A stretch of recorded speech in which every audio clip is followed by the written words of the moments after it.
As it turns out, it's a story of a man who was cornered, and in order to save himself, his wife, his children from the gas chamber. Few stories from the darkest chapter of the 20th century have stayed with the world quite like that of a young girl who spent 2 years hiding behind a bookcase in an Amsterdam warehouse, writing down her thoughts in a diary that would eventually be read by millions.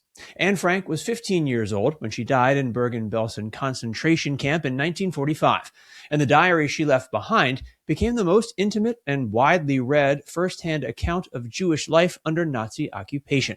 But for nearly 8 decades, one question has haunted historians, survivors, and ordinary people alike. Who told the Nazis where she was hiding?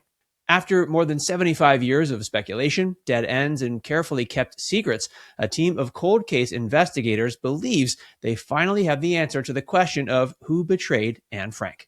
Here's something we want to know before we get into it. If you've ever read Anne Frank's diary, drop a comment below and tell us how old you were when you first read it and what it meant to you. 2 years in hiding. The area where Anne Frank lived is very normal, and it's a very warm area with the butcher and the doctor and the policeman. They worked together, they loved each other, they lived together, and suddenly people start to betray on each other.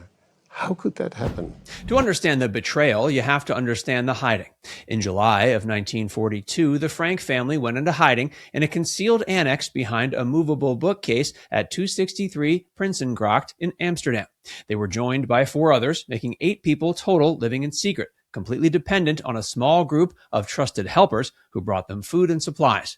They lived this way for over 2 years, staying silent during business hours and surviving on rations, fear, and the hope that the war would end before they were found. Anne spent those years writing in her diary, documenting everything from her frustrations with the cramped quarters to her dreams for the future. On August 4th, 1944, just months before the liberation of the Netherlands, the Nazi security service raided the annex.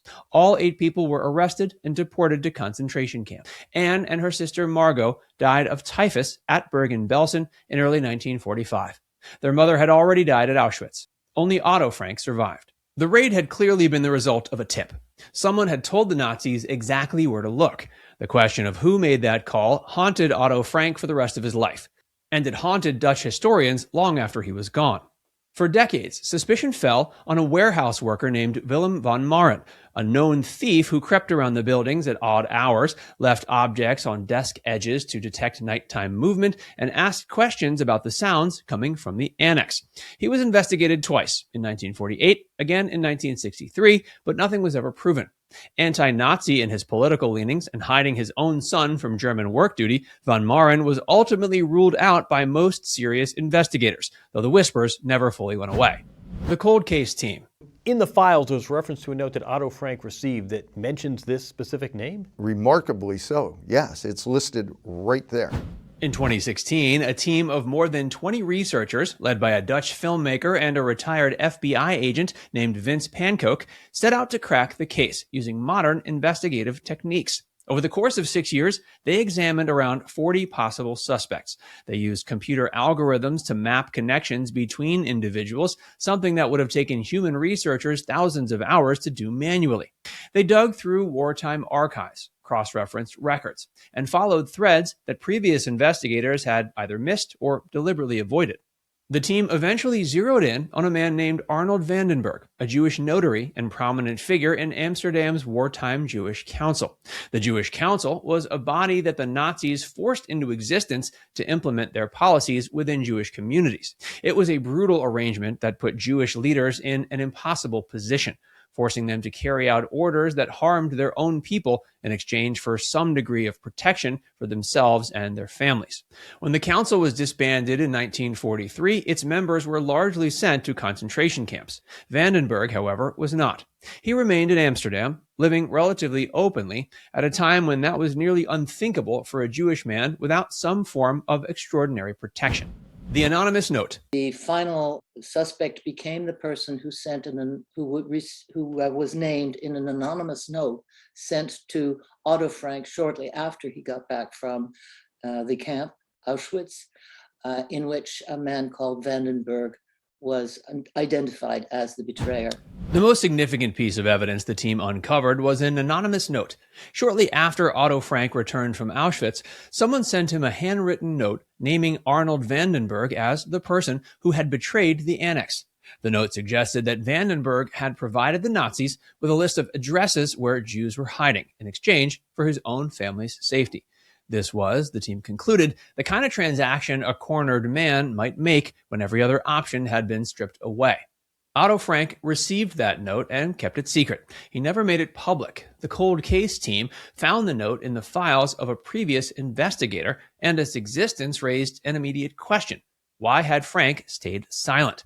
Retired FBI agent Vince Pankow offered one explanation, suggesting that Frank may have feared the note would further inflame anti-Semitism at a time when Europe was still raw with it.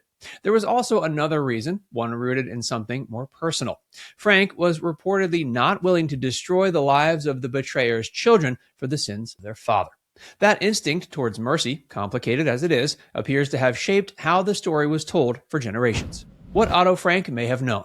She wrote, "I hope I shall be able to confide in you completely, as I have never been able to do to anyone before, and I hope that you will be a great support and comfort to me." There's another layer to this story that comes from an unexpected source. A Dutch writer named Mies Boys, who was a friend of Otto Frank and close to one of the annex helpers, claimed to know the identity of the betrayer and shared it privately in the year 2000. She named Willem van Maren, not Vandenberg, and said that Frank had confirmed the man's guilt after speaking with the Nazi officer who led the raid, an SS officer named Karl Joseph Silberbauer. Silberbauer had been located by Nazi hunter Simon Wiesenthal in 1963 and brought before an investigation. Boys claimed that Frank quietly spoke with Silberbauer and received confirmation of who had tipped off the Nazis. Whether Boys was told the truth or whether she was herself misled is impossible to say with certainty. What the cold case team did notice, however, was a clear shift in Otto Frank's behavior between the 1948 investigation and the 1963 one. In 1948, he was actively pressing to find the betrayer. By 1963, he had gone quiet. Anne Frank's biographer, Melissa Muller, later told investigator Vince Pankow that Miep Gies, one of the helpers and a lifelong friend of Frank, had been a very difficult interview, and that Muller strongly suspected both Miep and Otto knew more than they were saying. It seemed, as Muller put it, less like a mystery unsolved and more like a secret well kept.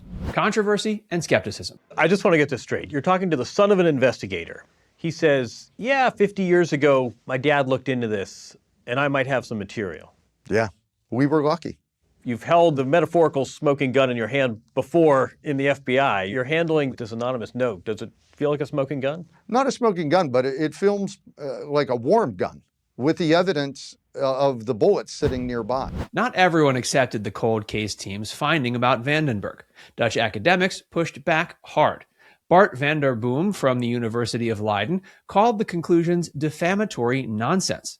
Johannes Huink ten Kat, an emeritus professor of Holocaust and Genocide Studies at the University of Amsterdam, argued that if lists of hidden Jews had existed and circulated, they would have surfaced in historical records long before now. His position was direct. With serious accusations come serious evidentiary requirements. The Anne Frank House Museum, while impressed with the scope of the investigation, stopped short of endorsing its conclusions. Its executive director, Ronald Leopold, described the findings as a fascinating hypothesis that deserved further research, which is a careful and measured response. The museum had shared its archives with the team, but was not directly involved in the investigation itself. The cold case team acknowledged they were working largely with circumstantial evidence, and a definitive answer might never be possible. What they offered was the most rigorously constructed theory to date, built on 6 years of work and a mountain of archival material. The weight of the story is not just in the name of a suspect. It's in what the search itself reveals about survival, impossible choices, and the lengths to which ordinary people were pushed under extraordinary evil. After 82 years, the question of who betrayed Anne Frank remains one of history's most painful unsolved puzzles. Now it's time to hear from you. Do you think the cold case team got it right with Vandenberg, or does the evidence still feel too circumstantial? Let us know in the comments section below.